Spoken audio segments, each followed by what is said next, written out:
welcome to the next episode of the Next Level Digital Podcast. Today, I have a great guest with me today. Hank Levine is a very experienced recruiter. He's been doing this for probably over 2 decades now, and it's a pleasure to have you on the show, Hank. Thank you, Amir. I'm looking forward to it. Awesome. Let's get started and let's just introduce you to the viewers. Let's hear more about what you've done, how you've gotten to where you're at right now.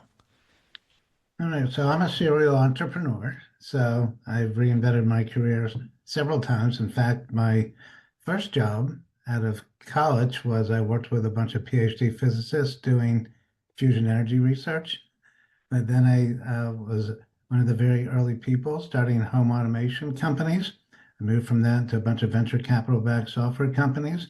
And for the last 20 years, I've been in the recruiting industry, mostly building big teams of recruiters working in offshore from India and the Philippines.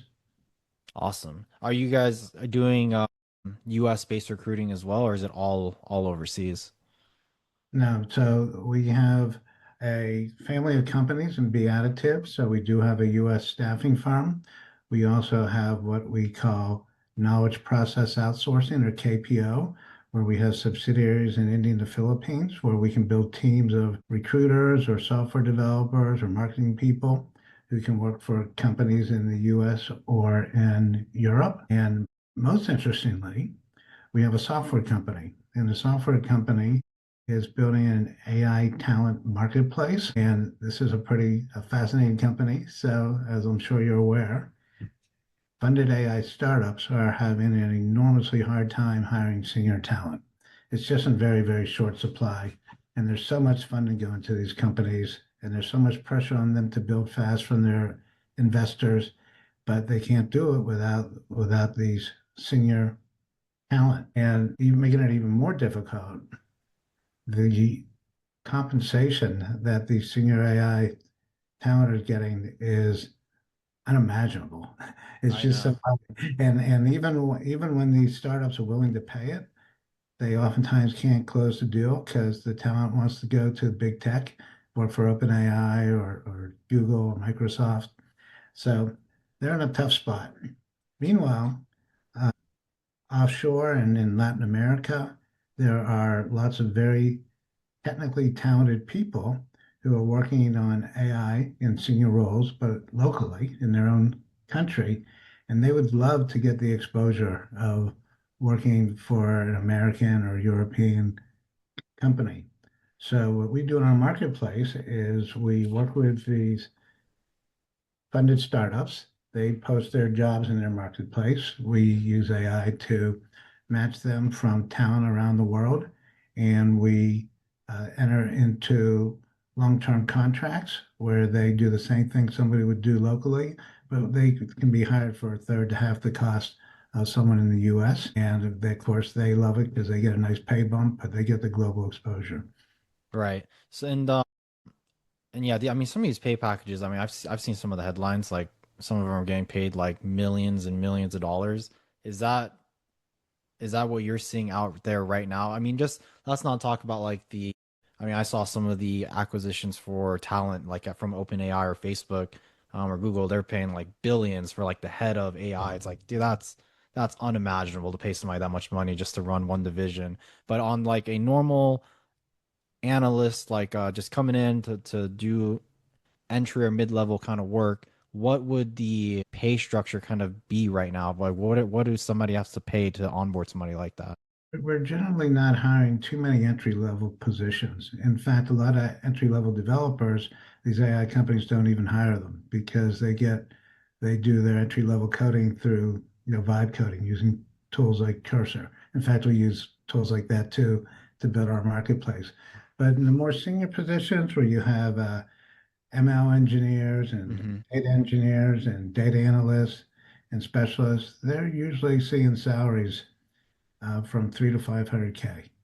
Wow. That's Yeah. and that's just like the first year.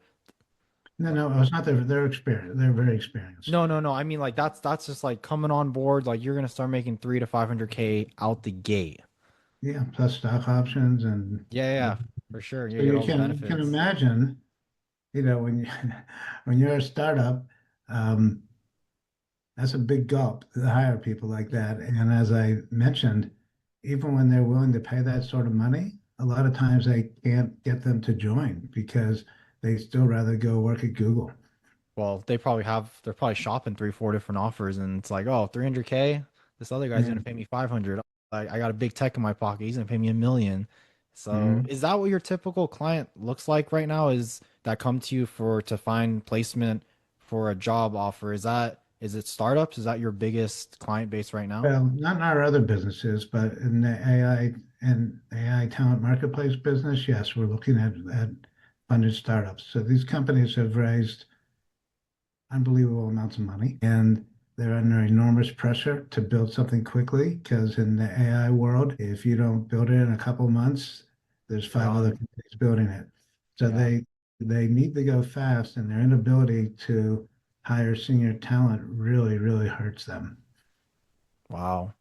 And I know the AI game hasn't been around long enough. Would you say like a lot of these companies are fly by night? Like are they open one day, they hire a bunch of people and they try to build a product or it fails and then they're gone the next week? Have you seen any of that attrition or no?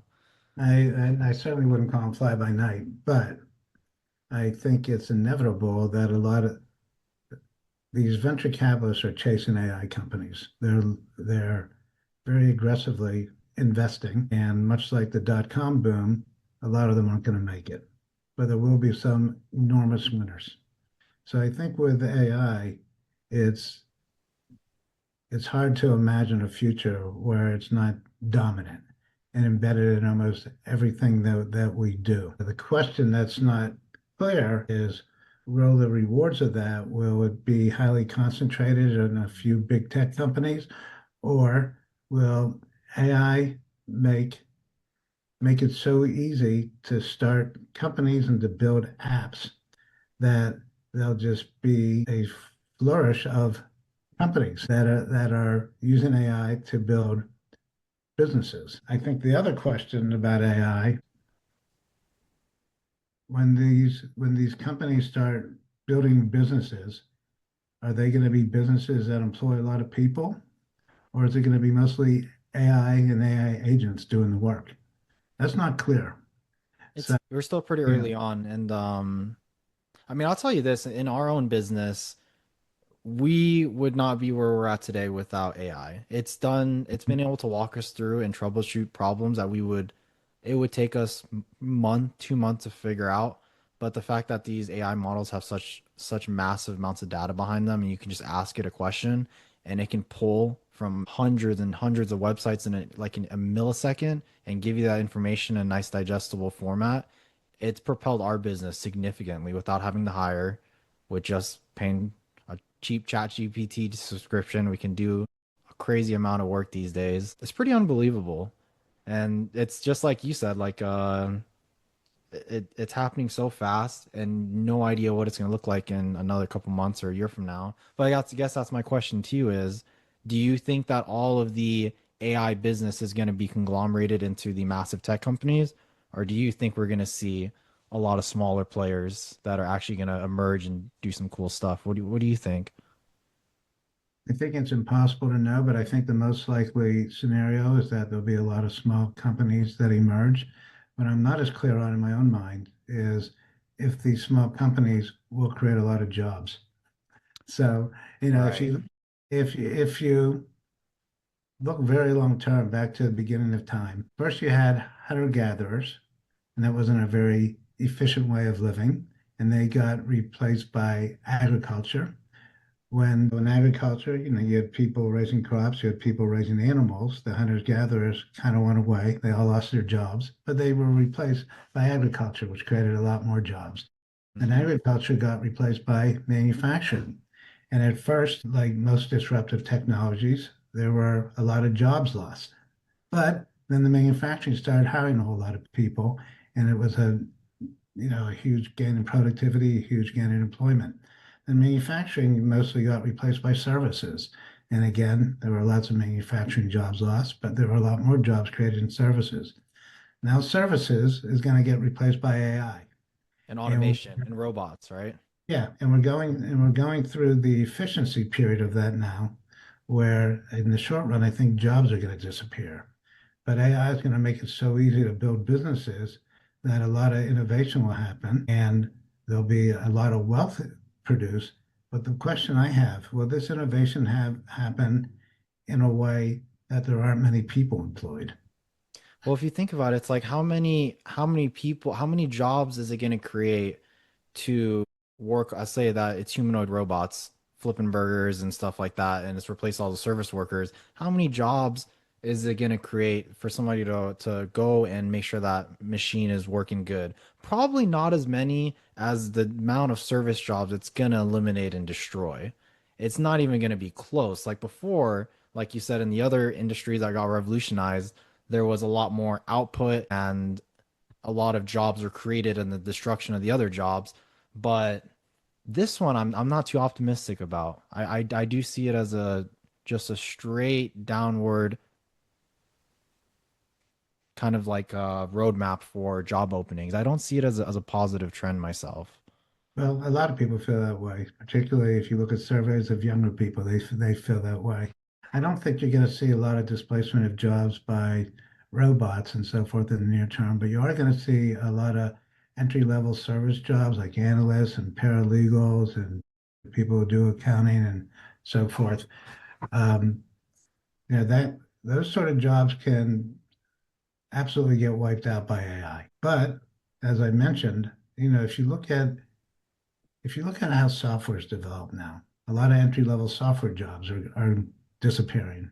For decades and decades, mommy and daddy would tell you, go and get a computer science degree and you'll Hmm. have 7 job offers and you'll be rock solid in being employed. Now you get a computer science degree, even from a good school, and you might not get any job offers.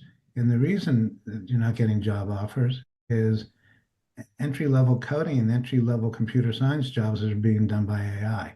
So when we built our AI talent marketplace, the first step of that is to use a tool called Cursor to do vibe coding, where you literally talk to your computer, you give it instructions, it writes all the code, and you can do in a week what would previously taken a team of like 7 to 10 people 2 months to do. And I watched that and my jaw just drops because it's amazingly powerful. Now, if you think about that, if you can really build applications so easily, if a high school kid can build a pretty cool app for your phone just through vibe coding, that's going to create a lot of quote unquote companies. But what isn't clear is will those companies employ a lot of people? Yeah, it's like who's gonna have the money to buy all these services if everybody's opening a business to sell them stuff? You gotta have jobs. There has to be money flowing in the economy. I mean, if it really goes the way, I don't want to get too much into politics, but if it really goes the way of humanoid robots, let's say Elon builds the Optimus, it takes over every single service job out there. It's like 40% unemployment rate. You're gonna need universal basic income. You really are gonna need it, or else there's gonna be mass riots. Like there's gonna be an overture of the government. Like I don't want to get too political, but it is Well, scary. AI is scary. It can be. Not only that, I mean, think of it like Skynet status going taking over the world. That's scary itself. But hopefully, the big companies and the people doing all this stuff are figuring out ways to where AI doesn't take over everything. But I mean, I'm yeah. scared. I'm a little younger. I'm scared. I'm a little worried. If I ever have to get back out into the job market, it's only been 2 years since I've been out and doing freelance, self-employed stuff. Mhm. For me myself, even to get back into the corporate world, I'm like I don't I'm curious how AI is being injected or how can my job be replaced? Because I what I was doing before was analyst work. I was about a mid-level analyst, and me thinking back, going back into the workforce, I'm like, can I even get a job? Or is Mhm. AI going to replace my job if I went back to corporate in a year or not? That's scary.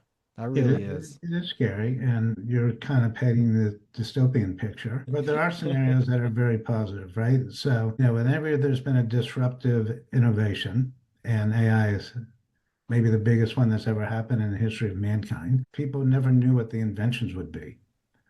But AI is gonna, there's gonna be a lot of things that are, it's new industries around drug discovery and all kind of industries. They may need a lot of people. There's also, scenarios where everything could be captured by big tech, which would be terrible for income inequality. It would only also be, that would cause a lot of social instability. It's also going to probably be primarily captured by companies in the US and China. And if the rest of the world isn't creating jobs because they're all created by companies in the US and China, that's politically very unstable too. So, you know, there are many unknowns. I will say this, though, it's going to create a lot of wealth if the Absolutely. world can find the way of distributing that wealth. There could be a lot more prosperity and a lot more leisure time created for everybody. And that's kind of the utopian view as opposed to the dystopian view. The world's gonna fall, AI is gonna take over. There's the other side of the coin too, where it's AI automation and all these robots and everything are needed. Like if you look at the birth rate, it's drastically declining. A lot of people Mhm. attribute that to income. Like a lot of people don't have income to have a household. They can't even afford, to have children, things like that. But with the current birth rates, once we get to the age where the baby boomers have aged out and they've passed on, then there's no workers to fill that gap for the service workers because there's no more babies being born. And that's being, seen across a lot of developed nations. So here in the US specifically, if you don't have these robots or AI to replace that kind of manpower that's being lost and it's not being recycled with new babies being put into the US, yeah, that could be another, what is that, a It's massive issue? yeah, it's a huge threat to the social safety net. And almost every region of the world is not just developed countries, but even a lot of less developed countries are not producing babies at the displacement rate needed to have their population grow. The only area that's really has birth rates beyond the displacement rate is in Africa. For sure. And so, even countries like India are about at break even now. So, Really? yeah, Oh, that's surprising. I didn't know that. Yeah, I it's would have thought it's India it's was happening. tracking way higher. No, but it still has a very young population. Hmm. So either you need some sort of AI and automation to do those jobs to and create wealth that somehow is taxed in a way that it can support an aging population, or you need to have a lot more immigration, which, speaking of politics, would be very hard to implement right now. Yeah, not the best time to talk about immigration. It's definitely a hot button issue in America. But let's just change let's change gears a little bit because I want to hear more about the actual recruiting part of the business. So for you guys, where are you guys getting your guys' traffic? Like, how are you guys getting more clients? Are people just calling you? Are they just finding you? Are you guys having to run paid ads? You guys having to do outreach? How do you guys get new clients for your business? Well, okay, first of all, um, my previous company, we were a pretty large recruiting company. We had about 950 recruiters. And Be Additive is, almost all of our employees came from my previous company. They're people I've worked with 10 plus years. They're the best of the best, and they have huge networks. So, uh, for example, we don't have any employees in Europe, but we have lots of clients in Europe because we had people who were working European markets. So, that's been very good for us. I would say, another way that we get a lot of clients is through conferences. I've actually seen very little success in trying to do campaigns through emails and LinkedIn and so forth. And I think that's one area where these AI tools, which are very good at doing campaigns, but everybody has them now. And so you get so many emails, you get so many LinkedIn messages that people just delete them. And it's a lot similar to candidates applying to jobs. There's a lot of AI tools where candidates can spray their resume out everywhere, Yep. and talent acquisition departments get thousands and thousands of resumes. And these resumes, they don't read them; they're read by AI tools. So what you basically have is AI talking to AI and doing Exactly. the initial negotiation. It's pretty wild, but I don't really think volume is the way to get business. I believe very much in targeted marketing programs where you try to get introductions, where you really find out about the not only about the company and their needs, but the individual you're selling to and his or her needs. And then when you approach them, if you just approach them by trying to connect on LinkedIn or sending emails or doing cold calling, that that has almost no chance of connecting. You have to be clever. One of the things that we found works really well is to send videos to people that are very personalized. So you just record them on your phone so it doesn't look overly produced and you just talk about it in a 15-second video, what's important to them. I don't see that very much. So you got to stick out. You're pretty much saying that to go back to how it used to be, like human touch, because that's what we're losing right now is human touch. It's just this big cycle of AI, like you said, just talking to each other. Um, I wouldn't completely say that. You can use AI tools to find out everything about a company, your target company, and you can have AI prepare questions and a way to present things. You can find out about the hiring managers also with the AI, and then you can create a very, very custom message. So the research I'm talking about, when I did it many years ago, before any of this, before even the internet existed, Hmm. I would go to the library and look things up, and it would take weeks. Now what would take weeks and weeks, you can do in half an hour. So you can produce good quality content very quickly where you're knowledgeable and your messaging is very good. And you can do that with AI tools. But what I don't think is very effective with AI tools is just spraying your messaging out all over the place.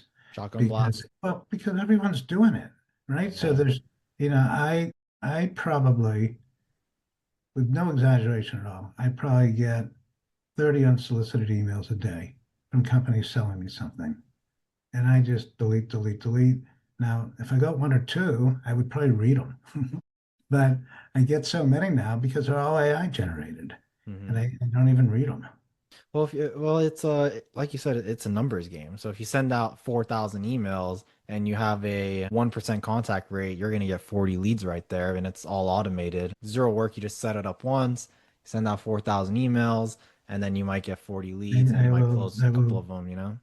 I would argue, and I not only argue this, but we see it in our company, that if somebody sent me an email that was obviously where there was research done, they understood my company, they understood me, and they attached a short video to it where they talked to me directly, it would be much more likely to get my attention. So I think, Absolutely. No, and yeah, I agree with you as well. But the problem with that is that that takes time. Like you have it to put doesn't it doesn't extra take that effort. it doesn't take that much time. You can do you can do one an hour. That's looks pretty professional where you've done the research because you use AI tools to build them. And if you send out 5 to 10 of those in a day, that's better than sending out 1,000 emails that are just generic. Absolutely. And don't get me wrong. I agree with you. I like the personalized approach, especially sending videos. A lot of people call that like a Trojan horse method. Like you do the research, you find out who they are, you generate a Loom video, and you throw that into their inbox with a nice personalized message. Open rates are much higher. I'm just looking at the other side of the coin where if you can automate the entire thing and then it's a numbers game, that's how a lot of people think is, hey, if I send 4,000 emails, it took me 2 minutes to get those emails. I throw them into my campaign. Next month, I'll spend another 2 minutes, throw a bunch of emails in. It's a horrible. It's just it's bloating like the internet. Like the internet at this point is just AI slop. Everybody's just throwing stuff against the wall, getting super low conversion rates, and that's what they're happy with. It's still profitable, and you can still get leads. You can still get clients. I agree with you. I like the personalized approach. I think it's the way to go. I think the further we get into this AI life cycle, the personalized approach is just going to skyrocket. But the problem with the personalized approach is that generative AI is getting so good is that people are going to start thinking that the personalized approach is fake as well, that it's going to be generated by AI. Like if you go on Facebook right now and you go through the comments of some videos, half the comments are this is AI, this is fake. Like people can't even discern what is real and fake anymore. And we've just started the journey of generative AI. Really scary of like how if you can generate a full 4K AI video that you can't tell the difference between fake and real in a couple of seconds, that's when things are going to be completely changed across many, many industries. Yeah, I agree. So deepfakes are going to be everywhere. And, we as society, we haven't really learned how to deal with them. I think that eventually we will, at least mostly. Like you're probably too young to remember this, but when email first came out, there was a terrible problem with spam. And there was so much spam was just overwhelming everything to the point where people said email will never be useful because for every message I get that's useful, I get 100 spam and I can't go through it. But people, created spam filters and other tools, and Hmm. spam gets through, but not much. And I think the same thing will happen probably with deepfake videos. I don't know how, but I don't know somehow, how either. but it's going to be AI versus AI, right? And it kind of reminds me of another very old magazine. There was a magazine called Mad Magazine where there was spy versus spy. So there were two spies, one I think representing the it was Cold War time, right? So one Mhm. was representing the West, the other was representing Russia, whatever, and they would outsmart each other. And I think you're going to see that with so many things in AI. There's going to be bad things created, and then good people will figure out a way how to beat it, and the bad people will figure out how to beat it. Just It goes constant back and battle. forth. Yeah, it's always going to be Yeah, a battle for sure. yeah. Well, how do you use AI currently in your business? Like where are you guys injecting AI strategically and how does that look like for you and your team? So we have a whole tools assessment team, and we're constantly every day we're assessing new A tools because there's so many of them. We do use it for client outreach some, but in a much more controlled way. So with a tool like Apollo AI, Hmm. you can use it on the candidate side to do sourcing with tools like Juicebox. There's a lot of for coding. We use Cursor. We use tools for matching candidates. So we use it very very extensively. I would say that if I look at it, the manpower we used to need like 10 years ago to do recruiting, we can probably have one third of the recruiters, one third of the account managers because of use of AI. And how do you feel about companies that restrict AI in their culture? I'm sure you've seen those where it's AI stops at the front door, it's blocked on all the servers, you're not allowed to use it. How do you feel about that? I think it's insane. Those companies are going to get run over because AI is unstoppable at this point. It's going to be everywhere. It's going to be embedded in every application. And it would be like saying you're not allowed to use a calculator. You have to like do addition and subtraction and multiplication. You need to take out a piece of paper and do it longhand. I mean, it's just that would if you look at recruiting, but you look at almost any industry, if you aren't using AI, you're just going to get steamrolled because every other company's going to do it. They're going to be three times as efficient.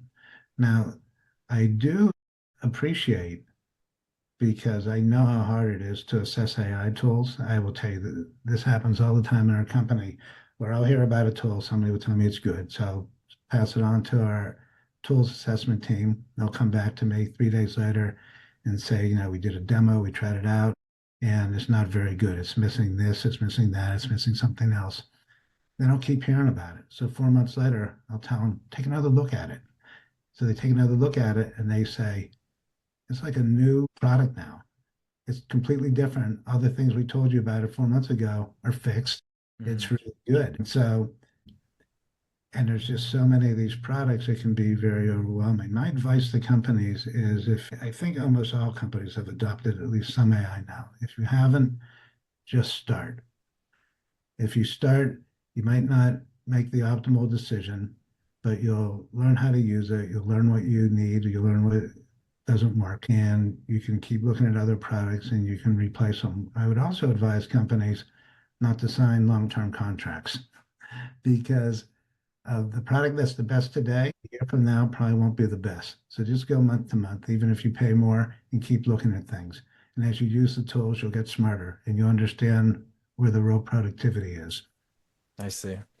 So for your guys' company Be Additive, I mean, you guys do recruiting outside of like AI startups that are just trying to get AI recruits? Is that the only thing you guys recruit for? The product we're building, the AI talent marketplace, is Yeah. for AI startups, but we do traditional staffing in the US and Europe, and that's mostly in IT. And we do, as I mentioned, we build offshore teams for companies. So if you want to have a team doing social media marketing in the Philippines, we'll put that team together for you. It might be 8 people, it might be 20 people, and we'll get the whole team hired and we can manage them. We'll employ them, and a company in Europe or the US can hire them.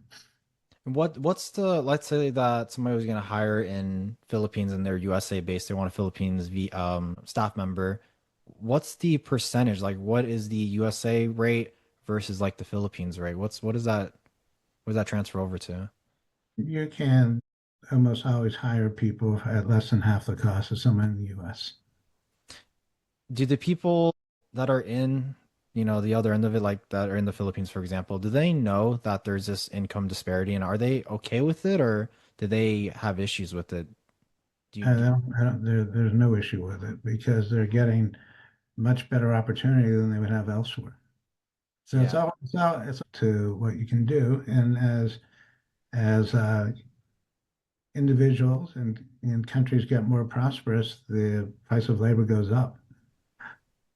So, when I started working in India 20 years ago, it was way less expensive than it was today. Hmm. I'd say you could hire people back in like around 2006, probably for like one-eighth the cost of someone in the US. Now it might be one half.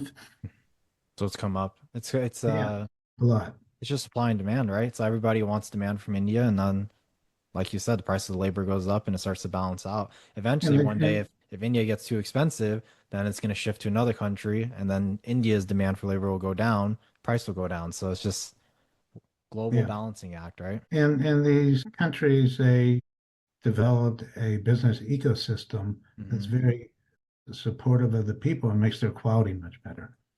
So, I would also say if you looked at India 20 years ago, the quality was way worse and the communication infrastructure was way worse. So it should have been cheaper, but now it's much better. And if you look at what we're doing in AI Town Marketplace, there are people, you know, really very, very skilled, very experienced people working in senior AI positions in India, but they're working in a local company Hmm. and don't really have global exposure and they're not paid as well. So that's our whole value proposition to them. You get a 30, 40% pay bump, but now you're working for a Silicon Valley company and your profile is global. And you just become much more valuable resource because another company will hire you because we do some recruiting for Google and people want to work for Google so badly. And they do it because they get Google on their resume, Yeah, right? absolutely. And I'm talking about people uh, not in the U.S. who will, who they'll hire as contractors working Mhm. remotely. I mean, if I saw Google on a resume and if like one of my buddies or something had Google on their resume, one of them does, but it was just a contract position. But he's like, yeah, I work at the Google office. I go in, and I'm like, man, it's Yeah, impressive, so you if know? you're a developer in India and Mhm. you have, you're being a contractor, but you have a 2 year stint at Google, companies look at you very differently. And they know that, which is why the AI talent marketplace is such a great thing for them because they want to get the, our biggest client is IKEA in Sweden. And our contractors in India and Philippines love working for IKEA Mhm. because they know it's a global brand. Oh yeah, everybody knows IKEA. The IKEA down here in Vegas, very, very well known, very Yeah. popular, and it's global. Yeah, so everybody worldwide pretty much knows IKEA. So if you have any big name on your resume, it's gonna help you. It's just the same thing with like in investment banking. if you have Goldman Sachs, if you have any of the big investment firms on your resume, like you're set. So I'm sure that translates to any part of the world. But I mean, how would you say the work output is for like a less developed nation? Equal, higher than like US? What do you think? I think it's more or less equal, but like any type of job, you got to manage people. So if you don't supervise them, you'll probably have problems. I don't think that's so much an India US thing. If you have a company in Silicon Valley and you hire someone who's working from Florida, Hmm. if you don't supervise that person, you don't know what's going to happen. So you need some good supervision. And generally, when you hire more senior people, they're much more dependable. We're gonna close this up here in a second, Hank. I just want you to, what would your word be to somebody that says, I'm gonna go find these people myself. I'm gonna go post my own job listings. I don't need a staffer. I don't need a recruiter. What's your message to them on your value proposition? Like, why should they be using a recruiter or you in general? I think it's highly dependent on the position. And if you look at the staffing industry, the more traditional staffing industry, it's been in a recession for 3 years because there are a lot of people looking for work, and you can just post a job in Indeed and get good candidates. Now, if you want to hire people from offshore or Latin America, I don't think that's the case because you need a legal entity in those companies to employ them. If you employ them under the table, you're at financial risk and legal risk. And furthermore, you'll have a real hard time recruiting them because you won't understand the local culture and the Hmm. games they can play and so forth. So to do that, you really do need to work with a company that has a local presence. Love it. Well, Hank, it's been an absolute pleasure having you on the show. I really enjoyed this conversation we had. Do you have anything else you want to close with before we hop off? No, I mean, I just want to mention if people want to get in touch with me, they can reach me at hank.levine, Levine, at beadditives.com, or they can go to my LinkedIn and drop me a note. The company's www.beadditives.com. Awesome. Thanks, Hank. Really appreciate you being here. All right, thank you, Amir. It was fun.